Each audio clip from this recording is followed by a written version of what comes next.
जो है। चलिए अगला बोलो। अब आ गया रजिस्ट्रेशन अंडर अदर सेक्टर्स, है ना। चलिए अब हम पढ़ना स्टार्ट करते हैं किसके बारे में। सबसे पहले FSSAI, है ना। कुछ लोग इसको भी शॉर्ट फॉर्म में बोलते हैं, फसाई फसाई बोलते रहते हैं। बताइए फसाई बड़ा अजीब सा वर्ड नहीं लगता सुनने में कि तुमने फसाई रजिस्ट्रेशन करा लिया, फसाई फसाई रजिस्ट्रेशन करा लिया। फसाई क्या होता है भाई? FSSAI थोड़ा सा सुनने में ठीक लगता है, फसाई। ऐसे तो ICSI को इसी बोलेगा, नहीं हो गया ICSI इसी। तो FSSAI रजिस्ट्रेशन जानते हैं FSSAI किसके लिए होता है? ये होता है, ये इसको टिक लगा लो मोटा मोटा, फूड बिजनेस। फूड बिजनेस के लिए होता है FSSAI। पहले एगमार्क होता था, पहले के जमाने में क्या होता था? एगमार्क। अब एगमार्क के जगह पे कौन आ गया? FSSAI। देखिए FSSAI किसी भी प्रोडक्ट को उठा लो, उस पर FSSAI का एक लोगो लगा रहता है, रंग बिरंगा लोगो रहता है ना। दुकान उकान पे भी रहता है। तो सुनिए ये कितने नंबर का होता है? 14 डिजिट का होता है और ये फूड पैकेजेस पर प्रिंटेड होना चाहिए। तो तुम कोई भी बिस्किट का डब्बा भी उठा लोगे ना तो भी FSSAI रजिस्ट्रेशन नंबर होगा ही होगा। उसके बाद अच्छा ये क्यों रजिस्ट्रेशन है? टू एंश्योर दैट कि जो फूड्स हैं उस पर एक सर्टेन क्वालिटी चेक हो चुकी है। जब तुम रजिस्ट्रेशन के लिए अप्लाई करोगे तो हो सकता है कुछ लोग तुम्हारे यहाँ आए, पहले चेक करें, सब कुछ ठीक लगे तभी आपको क्या दें, वो FSSAI रजिस्ट्रेशन। तो ऑडिट होता है उसके बाद ही मिलता है। लेकिन फिर वही बात, बहुत बार मैं देखता हूँ कोई रजिस्ट्रेशन, कोई ऑडिट वॉडिट होता ही नहीं है, पर ऑडिट होना चाहिए जिससे कि एडल्ट्रेशन समझते हैं आप, मिलावट, एडल्ट्रेशन ना हो, सब स्टैंडर्ड प्रोडक्ट ना बने। पर भारत में तो खूब बनता है सब स्टैंडर्ड प्रोडक्ट भी, और एडल्ट्रेशन मिलावट तो खूब चलता है इस देश में। उसके बाद जो मैन्युफैक्चरर हैं उनकी रिस्पॉन्सिबिलिटी अकाउंटेबिलिटी को तय किया जाए, इसलिए FSSAI का भी रजिस्ट्रेशन क्या होता है? ऑनलाइन होता है। दो तरीके का रजिस्ट्रेशन होता है, एक होता है बेसिक और एक होता है सेंट्रल लेवल वाला। बेसिक वाला स्टेट हो गया, बेसिक वाला क्या हो गया? स्टेट। लिखो स्टेट, बेसिक के ऊपर स्टेट। तो FSSAI में दो तरीके से रजिस्ट्रेशन होता है, एक स्टेट वाला और एक सेंट्रल वाला। बाकी आप स्टेट वाला अगर करा रहे हैं तो वहां दोनों रूट है, आप ऑफलाइन मोड में भी जा सकते हैं और ऑनलाइन मोड में भी जा सकते हैं। लेकिन सेंट्रल वाला जो है वो सिर्फ ऑनलाइन मोड में ही होगा। बाकी ये जो FSSAI रजिस्ट्रेशन होता है ये कौन से लॉ में होता है? लॉ का नाम बताओ। FSS licensing of and registration of food businesses regulation 2011। चलिए FSSAI रजिस्ट्रेशन जनरली कौन से खाने के लिए होता है? कौन से फूड के लिए? खाने पीने के सामान। पेटी का मतलब खाने पीने के जो सामान होते हैं वो उसको। पेटी का मतलब एक छोटा भी होता है, लेकिन यहां पेटी का मतलब क्या है? खाने पीने का सामान। अच्छा एक बात बताइए, जैसे कहीं पर आटा बन रहा है सिर्फ, जैसे गेहूं, जहां गेहूं है वहां लगेगा FSSAI ना। लेकिन वही गेहूं आटा में बदल जाए और आटा का ब्रेड बन रहा है तब लग जाएगा, क्योंकि खाने लायक हो तब ना। अब एग्रीकल्चर वाले पर थोड़ी लगेगा।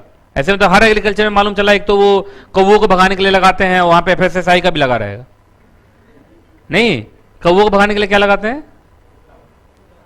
पुतला बनाते हैं, है ना, अलग अलग तरीके का। देखा है तुम लोगों ने गांव में? अभी भी लगाते हैं कि अब मुझे तो लग रहा है कि समझदार हो गया होगा कौवा सब की ये रियल नहीं है। अभी भी लगाते हैं? अच्छा कौवा भागता भी है? कौवा देख नहीं लेता ये डुप्लीकेट है? अच्छा, बहुत बार आदमी भी डर जाते हैं उसको देख के रात में, है ना। FSSAI रजिस्ट्रेशन जनरली सारे के सारे पेटी फूड बिजनेस ऑपरेटर सबके ऊपर लगता है। ये आपको एप्लीकेशन के लिए कौन सा फॉर्म लगाना पड़ेगा? फॉर्म A, और जनरली आपको 7 दिन में वो फैसला दे देंगे। एक्सेप्टेंस होगा तो एक्सेप्टेंस, रिजेक्शन होगा तो रिजेक्शन, 7 दिन में हो जाएगा। अब आइए कौन सा लाइसेंस? ड्रग लाइसेंस का मतलब वो ड्रग नहीं है, ड्रग का मतलब दवाई। नहीं तो कुछ बोलेगा सर लाइसेंस लेके करूंगा क्या दिक्कत? ड्रग का मतलब होता है दवाई, है ना।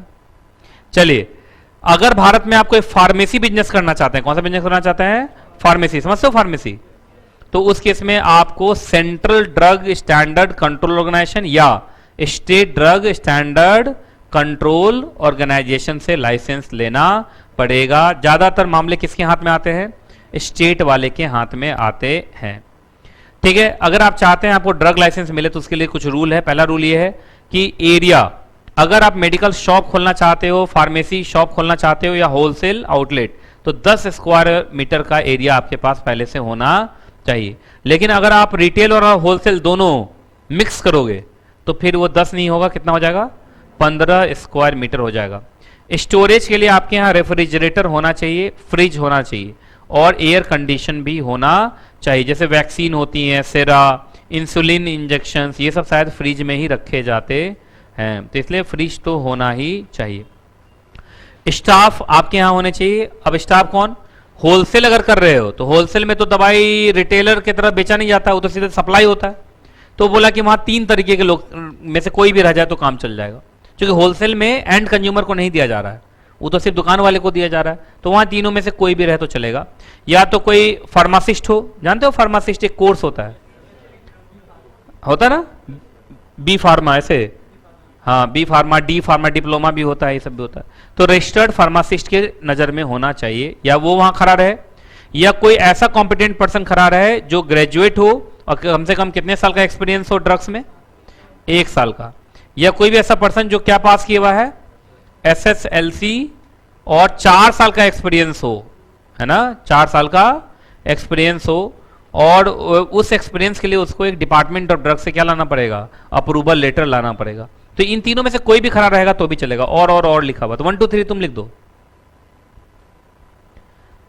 तो जो होलसेलर है, होलसेलर के लिए कोई खास लॉ नहीं है, हाँ, लेकिन रिटेलर वाले के लिए तो साफ बोल दिया कि 3 नहीं, हमें तो रजिस्टर्ड फार्मासिस्ट ही चाहिए। हमें क्या चाहिए, रजिस्टर्ड। लेकिन कहां कोई मानता है। अच्छा, जितने दुकान वाले हैं दवाई के, वहां फार्मासिस्ट रहता है, दुकान वाला रहता है, और दुकान वाला दवाई बेच बेच के डॉक्टर बन जाता है। हम लोग भी तो ज्यादातर यही करते हैं, बुखार खांसी हो जाए तो उसी को बोलते हैं, वो दवाई दे देता है। डॉक्टर के पास कहां कोई जाता है ना। तो लगभग वो डॉक्टर बन ही जाता, कुछ में इंजेक्शन भी लगा देगा, लगाता भी होगा, लगाता है ना। अब ब्लड टेस्ट भी कर लेता होगा, जैसे शुगर वुगर चेक करना है तो ऐसे पिन मारता है जोर से, ऐसे खून निकालता है और चेक कर लेता है ना, है घर पे भी। एक बार मेरा खून निकला ही नहीं खून, और उसका वो खराब हो गया, वो एक प्लेट व्लेट निकालते हैं शायद, वो पैसा फिर भी ले लिया वो। तो सुनिए, रिटेल वाले में फार्मासिस्ट ही चाहिए। एक्चुअली ये लोग क्या करता है, जब ड्रग लाइसेंस लेना होता है ना, तो किसी फार्मासिस्ट को पैसा देता है, उसका सर्टिफिकेट दिखा के दुकान खोल लेता है। लेकिन दुकान में कोई चेक करने तो आता ही नहीं है, लेकिन चेक करने आ जाए तो 90% दुकान बंद हो जाएंगी। अब वो इसलिए चेक नहीं करता है, और सरकार को भी मालूम है चेक करने जाऊंगा सारे दुकान बंद हो जाएंगे, है ना, फिर लोगों को दवाई कहां से मिलेगी। कोरोना के बाद अभी सबसे अमीर लोगों में तो दवाई का दुकानदारी है ना, खूब पैसा हो गया इन लोगों के। मैं भी सोच रहा हूँ कि दुकान खोल ही लूं अब दवाई का। हाँ, पैरासीटामोल। अच्छा, लेकिन एक बात जरूर है, उन लोग का बिका ज्यादा नहीं, बाकी दवाई नहीं बिका, बस यही सब बिका, बस ये जो 4-5 है, पैरासीटामोल, ये वो। हाँ, अब जरा देखिए, जब कोरोना हुआ था तो उस समय सिर्फ कोरोना ही हुआ, बाकी बीमारी नहीं होता था। भगवान काफी बैलेंस करके रखे हुए थे, नहीं। आजकल मैं सुन रहा हूं कि कोरोना नहीं हो रहा तो डेंगू शुरू हो गया, है ना, डेंगू शुरू हो गया। अच्छा, ड्रग लाइसेंस के लिए कौन कौन सा डॉक्यूमेंट चाहिए, एक तो एप्लीकेशन फॉर्म लगाओ, उसके साथ कवरिंग लेटर, और उसमें एक लाइन लिखो कि सर हम एप्लीकेशन लगा रहे हैं और हमें ड्रग लाइसेंस मिलना चाहिए। उसके बाद फीस, मुफ्त में तो होता नहीं है, तो मुफ्त में नहीं है तो फीस जमा किया होगा तो फीस का चालान। उसके बाद डिक्लेरेशन दीजिए आप, साइट प्लान, मतलब आपको दिखाना पड़ेगा कितने कितना स्क्वायर मीटर का आपके पास जगह है। उसके बाद प्रीमाइस आपका अपना है या रेंट पर है, उसके बारे में बताइए। अगर आपका अपना है तो ओनरशिप डॉक्यूमेंट दीजिए, है ना, और अगर रेंटेड है तो यहां ब्रैकेट में लिख लो तो लीज डीड, इफ रेंटेड तो ब्रैकेट में लीज डीड। उसके बाद आप क्या है भाई, कंपनी है तो इनकॉर्पोरेशन सर्टिफिकेट दीजिए, एमओए दीजिए, ओए दीजिए, पार्टनरशिप फॉर्म है तो पार्टनरशिप डीड दीजिए, और एक एफिडेविट फार्मासिस्ट की तरफ से लाके दीजिए कि हम वहां पर काम करते हैं। तो फार्मासिस्ट का सब सर्टिफिकेट दिखा दिखा के दवाई का दुकान खोल लेता है ना। चलिए, अब कौन सा है, शॉप एंड इस्टेब्लिशमेंट एक्ट सबसे ज्यादा यूज होता है ये। मतलब कोई को कहीं पे भी रजिस्टर नहीं कराना है तो कहां रजिस्टर करा लेता मालूम है, शॉप एंड इस्टेब्लिशमेंट एक्ट में। मतलब कोई भी दुकान खोलिए आप और आपको एक लीगल आइडेंटिटी चाहिए तो आप शॉप एंड इस्टेब्लिशमेंट एक्ट के अंदर रजिस्टर हो जाइए। मैं भी शॉप एंड इस्टेब्लिशमेंट एक्ट में रजिस्टर हुआ हूं। अब देखो, शॉप एंड इस्टेब्लिशमेंट एक्ट 2 लोगों पे लगता है, एक तो शॉप पे, दूसरा इस्टेब्लिशमेंट पे। तो पहले हम देखते हैं इस्टेब्लिशमेंट क्या होता है। इस्टेब्लिशमेंट का मतलब हर कॉमर्शियल इस्टेब्लिशमेंट, जैसे residential, hotel, restaurant, eating houses, theatres, other place of public amusement और एंटरटेनमेंट, ये सब क्या कहलाते हैं? इस्टेब्लिशमेंट। और ये सब चाहे तो आराम से शॉप एंड इस्टेब्लिशमेंट एक्ट के अंदर रजिस्टर हो सकते हैं। इसके अलावा भी स्टेट गवर्नमेंट अगर चाहे तो अदर इस्टेब्लिशमेंट को भी नोटिफाई कर सकती है कि ये भी शॉप एंड इस्टेब्लिशमेंट एक्ट के लिए क्या माना जाएगा? इस्टेब्लिशमेंट माना जाएगा। शॉप कौन है भाई? तो शॉप थोड़ा छोटा हो गया इस्टेब्लिशमेंट से। शॉप का मतलब कोई भी ऐसा जगह जहां गुड्स बेचा जा रहा है या सर्विसेज दी जा रही है ना। बाकी अच्छा, शॉप का मतलब जहां पर ये बाइंग सेलिंग हो रहा है वही, या उसके पीछे जो स्टोर रूम है वो भी? Store room, godown, warehouse, workplace, चाहे उसी के साथ हो चाहे अलग हो, लेकिन माना तो जाएगा दुकान, दुकान ही तो माना जाएगा वो भी, ठीक है। लेकिन याद रखिएगा शॉप में फैक्ट्री नहीं आएगा। फैक्ट्री हो गया, commercial establishment, residential hotel, restaurant, eating house, ये सब तो किस में आएगा? इस्टेब्लिशमेंट में आएगा ना। तो इस्टेब्लिशमेंट बड़ा होता है और शॉप छोटा होता है। अगर आपको क्या करवाना है? रजिस्टर करवाना है, तो आप एप्लीकेशन लगाइए किसको? इंस्पेक्टर को। किसको? इंस्पेक्टर को। कितने दिन के अंदर? 30 डेज, जिस दिन तुमने अपना दुकान खोला है। क्या क्या लिखोगे उसके एप्लीकेशन के साथ? अपना नाम, मैनेजर रखे हुए हो तो मैनेजर का नाम, उसके बाद एड्रेस बताओ, नाम बताओ, और अदर कोई पार्टिकुलर्स है तो वो बताओ, ठीक है। बाकी आपका एप्लीकेशन के साथ आपको फीस लगाना पड़ेगा। इंस्पेक्टर आपके यहाँ आएगा, चेक करेगा कि सच में यहाँ दुकान है या नहीं। और भारत में तो गजब चलता है। भारत में किसी के पास जाओगे ना कि शॉप एंड एस्टेब्लिशमेंट एक्ट में रजिस्टर कराना है, तो 2 तरीके से फीस बोलेगा। कहेगा देखिए अगर आपको सच में वेरिफिकेशन करवाना है तो 5,000 रुपया लगेगा, वेरिफिकेशन नहीं करवाना है तो 10,000 लगेगा। नहीं समझ में आया? मतलब अगर तुम 5,000 और दे दिए तो 5,000 पहुंच गया इंस्पेक्टर के पास, तो वो वेरीफाई करने नहीं आएगा। लाइसेंस भी वैसे होता है कि वेरिफिकेशन होगा ही नहीं। घूस अगर दे दिया तुमने तो वेरिफिकेशन होगा ही नहीं। इसका मतलब तुम कुछ भी करो, मानना पड़ेगा इस देश में एक स्टेटमेंट नहीं है कि कुछ ले दे के करप्शन खत्म नहीं हो सकता। यहां का तो स्टेटमेंट ही ऐसा है। सिर्फ पढ़े लिखे लोग समझ पाएंगे इस लाइन का मतलब क्या। बताओ क्या बोला मैंने? कुछ ले दे के करप्शन खत्म नहीं हो सकता। नहीं समझ में आई? क्या समझ में? बताओ। हाँ, मतलब करप्शन खत्म करने के लिए भी क्या हो रहा है? करप्शन। तो जिस देश में ये लाइन चलता हो उसको आप क्या कह सकते हो, है ना। अरे कुछ लोगों को करप्शन सूट भी करता है। एक्चुअली हम लोग को भी सूट करता है। कैसे सूट करता है बताइए? हम लोग को बहुत काम रहता है। हम क्या चाहते हैं? अरे यार 20-50 रुपए ज्यादा ले लो पर पहले मेरा नंबर लगा दो। तो आप ही तो करप्शन को बढ़ा रहे हो, नहीं बढ़ा रहे हो? टिकटिंग में खूब होता है। रेलवे टिकट में आपका टिकट आप 4 महीने पहले कराओ लेकिन आपका कंफर्म नहीं होगा, और उसी दिन स्टेशन पर चले जाओ, वहां बैठे रहते हैं ब्रोकर, वो उसी समय तुम्हारा क्या करा देगा? कंफर्म करा देगा। करप्शन ही है। लेकिन किसी के लिए तो वरदान हो गया ना। किसी के घर में कुछ हो गया, एकाएक जाना है, तो पैसा दिया और तुरंत पहुंच गया। तो करप्शन कभी खत्म नहीं हो सकता, याद रखिएगा आप। हाँ, थोड़ा कम हो सकता है। अच्छी सरकार आती है तो थोड़ा सा कम हो सकता है। अगला, अगर उस देखो कितना अच्छा वर्ड लिखा, सुटेबली सेटिस्फाइड। अगर वो सही ढंग से क्या हो गया? सेटिस्फाई हो गया कि हाँ मैं आया हूं, देखा हूं, सब कुछ सेम, सब कुछ है, तो वो आपको आपका नाम कहां चढ़ा देगा? रजिस्टर ऑफ एस्टेब्लिशमेंट पे, और आपके हाथ में क्या दे देगा? Registration certificate. एकदम साफ देख के लग रहा है कि हाँ वो आगे पैसा मांगेगा, नहीं लग रहा है। और ये सर्टिफिकेट कितने साल के लिए वैलिड होगा? और हर 5 साल पे क्या होता रहेगा? रीन्यू होता रहेगा। और ये सर्टिफिकेट आपको अपने ऑफिस में, एस्टेब्लिशमेंट में डिस्प्ले कर देना है। उसका वो करवा के क्या, फ्रेमिंग करवा के लगा देना है। चलिए लास्ट है ना ये एफसीआरए मॉड्यूल 2 में है, मॉड्यूल 1 में नहीं है। तो तुम लोग एफसीआरए के बारे में कुछ नहीं जानते हो। इसका मतलब एफसीआरए का फुल फॉर्म है फॉरेन कंट्रीब्यूशन रेगुलेशन एक्ट। लिख लो कहीं पे, फुल फॉर्म लिखा हुआ है। हाँ यहाँ लिखा फॉरेन कंट्रीब्यूशन रेगुलेशन एक्ट। थोड़ा सा इसके बारे में बता देता हूं। इसमें क्या होता है, भारत के जो लोग हैं भारत के बाहर से डोनेशन लेते हैं। तो भारत के बाहर से डोनेशन लोगे तो क्या हो गया? Foreign contribution. तो फॉरेन कंट्रीब्यूशन पे काफी रेगुलेट किया जाता है, क्योंकि लोग क्या करते हैं, अगर आप रेगुलेट नहीं करेंगे तो चाइना यहाँ के आदमी को खूब पैसा भेजेगा in the name of donation, और यहाँ का आदमी सब क्या करेगा? फिर चाइना का गुणगान गाएगा। और इस देश में कुछ लोग हैं भी ऐसे, नहीं गाते हैं चाइना का गुणगान गाने वाले भी तो लोग हैं। अरे आपको मालूम नहीं है, वो चाइना का गुणगान भी कुछ लोग गाते हैं। हद तो तब है जो पाकिस्तान का भी गुणगान गाते हैं। गाते हैं नहीं गाते? पाकिस्तान का गुणगान गाते हैं, चाइना का गुणगान गाते हैं। तो जो हमारे दुश्मन है उसका भी गुणगान गा रहे हैं, तो इसका मतलब उसको पैसा ही मिल रहा होगा। कोई भी आदमी सच में अंदर से इतना गलत नहीं हो सकता है कि दुश्मन का नाम ले। दुश्मन का नाम वो तभी ले रहा है जब दुश्मन से उसको पैसा मिल रहा है। पैसा डायरेक्टली आ नहीं सकता, तो किस नाम से आता है? डोनेशन। यहां के लोग क्या बनाते हैं मालूम है? एनजीओ। क्या बनाते हैं? एनजीओ। और एनजीओ बना बना के ये दिखा के कि हम चैरिटी करेंगे, और चैरिटी के लिए भारत से भी पैसा ले रहे हैं और भारत के बाहर से भी पैसा ले रहे हैं, और भारत के बाहर से जो पैसा लेते हैं वो चैरिटी के नाम पे लेते हैं, और यहां चैरिटी करते नहीं। कहां चैरिटी करते हैं? तो ये बहुत चल रहा है इस देश में। इसलिए आपने सुना होगा जब से ये गवर्नमेंट आई है एफसीआरए को टाइट की हुई है। एफसीआरए का रजिस्ट्रेशन जल्दी मिलता ही नहीं है, अब जल्दी मिलता है। ऊपर से जितने को पहले मिला हुआ था सबका कैंसिल किया, सबका कैंसिल। इसलिए बहुतों का कैंसिल हो गया। अब कहा जाता है जब से ये नई गवर्नमेंट आई तब से कहा जाता है शायद 40 से 50% रजिस्ट्रेशन कैंसिल हुआ। सब बाहर से पैसा मंगवाए, यहां एजेंडा चलाए, है ना।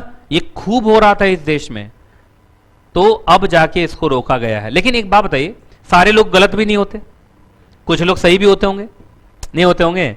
कुछ लोग सही में यहां चैरिटी करना चाहते होंगे, तो उनको अलाउ किए हुआ है कि तुम भारत के बाहर से पैसा मंगवा सकते हो, पर उसके लिए पहले एफसीआरए एक्ट के अंदर आपको क्या लेना पड़ेगा? सरकार से रजिस्ट्रेशन लेना पड़ेगा। रजिस्टर्ड हो, सरकार से अप्रूवल लो, फिर पैसा लो, हमें उसमें कोई दिक्कत नहीं है। लेकिन क्या सबको अलाउड होगा या सोशल कल्चरल एक्टिविटी करने वाले को? सोशल कल्चरल मतलब चैरिटी करने वाले लोगों को ही अलाउड होता है, बिजनेस करने वाले को अलाउड नहीं। बिजनेस वाला लेगा तो एफडीआई माना जाएगा ना? नहीं समझ में आया? बिजनेस करने वाला पैसा लेगा तो एफडीआई नहीं माना जाएगा। तो ये पैसा जो आ रहा है in the form of donation, in the form of donation. तो फॉरेन कॉन्ट्रीब्यूशन के सामने यहां लिखो तो डोनेशन लिखा ही है, और डोनेशन लिखा ही हुआ, देखो लिखा हुआ ना, और डोनेशन। किससे ले रहे हो donation? Foreign source. Foreign source का मतलब इंडिया को छोड़ के जो बच गया वो सब क्या है हमारे लिए? Foreign source. तो चलिए इस सब को रेगुलेट किया जाता है किस एक्ट में? FCRA, foreign contribution regulation act के अंदर। और यहां पे आपको रजिस्ट्रेशन लेना पड़ेगा, उसी रजिस्ट्रेशन क्या बोलते हैं हम? FCRA registration. सबसे पहले कौन लोग ले सकते हैं, सो देख लो। सबसे पहले वही ऑर्गेनाइजेशन ले सकते हैं जिसका एक definite cultural, economic, educational, religious ये सब प्रोग्राम हो। तो इस सबके सामने लिख दो ना एनजीओ, ये सबके सामने लिख दो एनजीओ। जनरली यही सब काम करते हैं, ठीक है। उसके बाद आपको जो यहां पे रजिस्ट्रेशन मिलेगा ऑन द बेसिस ऑफ कौन सा रूट? Prior permission route. पहले परमिशन लीजिए तब भारत के बाहर से पैसा मंगवाइए। और इसलिए कहा जाता है कि प्रेफरेबल है कि आप ट्रस्ट हो, सोसाइटी हो या सेक्शन 8 कंपनी हो, तभी। क्योंकि कोई कंपनी बना के, कंपनी में भी बनाएगा तो सेक्शन 8 कंपनी बनाएगा एनजीओ के लिए, लेकिन प्राइवेट कंपनी, पब्लिक कंपनी तो नहीं बनाएगा। प्राइवेट कंपनी, पब्लिक कंपनी तो बिजनेस करने के लिए बनाई जाती है ना, तो बिजनेस वाले को थोड़ी देता है यहाँ पे। तो ये बोला कि अप्लीकेंट प्रेफरेबली क्या होना चाहिए? या तो ट्रस्ट हो, वो भी चैरिटी करते हैं, या सोसाइटी हो, वो भी क्या करते हैं?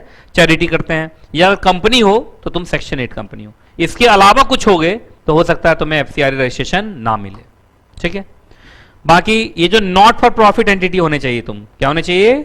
Not for profit entity. इसका मतलब तुम चैरिटी करने वाले होने चाहिए। क्या होने चाहिए? चैरिटी। और कितने साल से चलते हुए होने चाहिए आप? अब इसको ठीक कर लो, 5 साल। 5 साल से आप चलते हुए होने चाहिए। तो देखो चेंज कर रहा है ना सब कुछ, है ना।